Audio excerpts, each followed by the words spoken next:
Manipur Goods and Services Act 2017 was amended to an ordinance which was promulgated by the central government on 7th October 2025.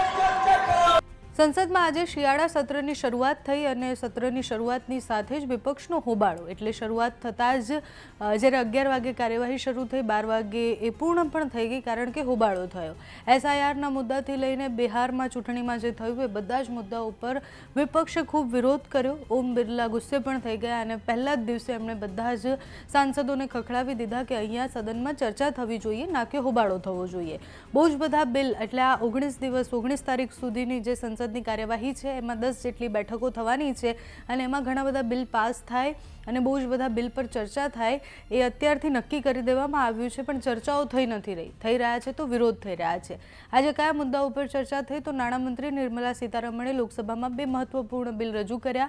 બંને બિલમાં cigarette, તમાકુ, પાન મસાલા જેવા જીએસટીમાં વળતર અને એમાં જે વધારો કરવાનો હતો એના ઉપર ચર્ચા થઈ. આ બિલ જેને સ્ટેટ એક્સાઇઝ બિલ 2025 કહેવામાં આવે છે એ સ્ટેટ એક્સાઇઝ બિલ 1944માં સુધારો કરે છે, જેમાં સિગરેટ, તંબાકુ અને તેના ઉત્પાદનમાં વળતર શીશ નાબૂદ થાય પછી એમાં જે ભાવ વધારો છે એ પણ કરવામાં આવ્યો. નાણામંત્રીએ આરોગ્ય સલામતી અને રાષ્ટ્રીય સુરક્ષા શેષ બિલ 2025 પણ રજૂ કર્યું. નવો શેષ બિલ એવા ઉત્પાદનો પર એવા ટેક્સ લાદવામાં આવશે જેનાથી એને ઉત્પાદકો જે છે એના ઉપર વધારે ટેક્સ લાગશે, એટલે તંબાકુ અને પાન મસાલા ખાતા લોકો પર એની અસર થવાની છે.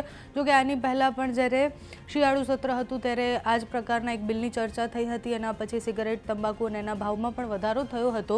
ફરી એકવાર આજે બિલ પર ચર્ચા કરવામાં આવી છે, બિલ રજૂ કરવામાં આવ્યા છે. એના ઉપર સદનમાં કેવી ચર્ચા થાય છે, વિપક્ષ આ મુદ્દે શું કરે છે, આગળ જતાં બહુ જ બધા મુદ્દાઓ પર ચર્ચા થઈ શકે છે. એટલે એસઆઈઆરનું બિલ હોય કે પછી બીજા અલગ અલગ મુદ્દાઓ એવા છે કે જેના ઉપર વિપક્ષ હોબાળો કરી રહ્યા છે.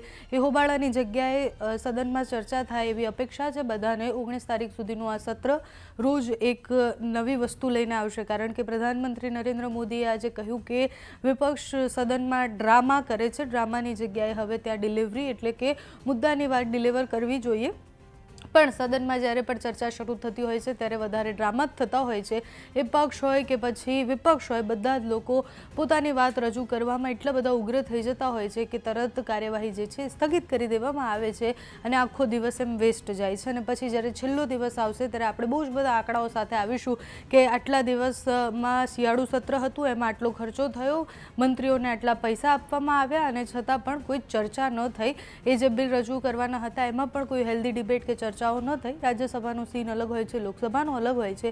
બંને જગ્યાએ જ્યારે શિયાળુ સત્ર ચાલે ત્યારે કંઈ સારી ચર્ચા થઈ, સારા બિલ પર વિપક્ષ પોતાના મુદ્દા મૂકે અને સરકાર જે છે એ પોતાના મુદ્દા મૂકે એ આશા છે. અત્યારે નિર્મલા સીતારમણે જે બે બિલ રજૂ કર્યા એમાં શું કહ્યું એમણે, શું વધારો થઈ શકે છે, શું ઘટાડો થવાનો છે તે સાંભળીએ. Particularly the sections 121 to 134 of the Finance Act 2025. This was passed by the Parliament and enacted in August 2024. These changes also came into effect from October 2025, after more than half of the states updated their GST. But unfortunately, Manipur GST amendments couldn't happen in time, as the State Assembly was in a suspended mode.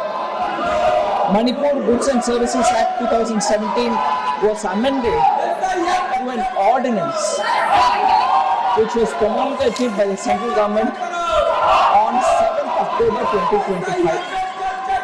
Now this bill has been brought to replace the second amendment ordinance 2025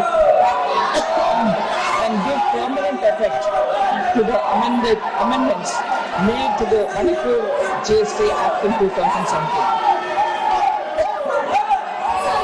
I'd like to say a few words on the salient features. A track and trace system will be introduced to closely monitor how certain sensitive goods move through the supply chain. This will help prevent leakages and make oversight more effective.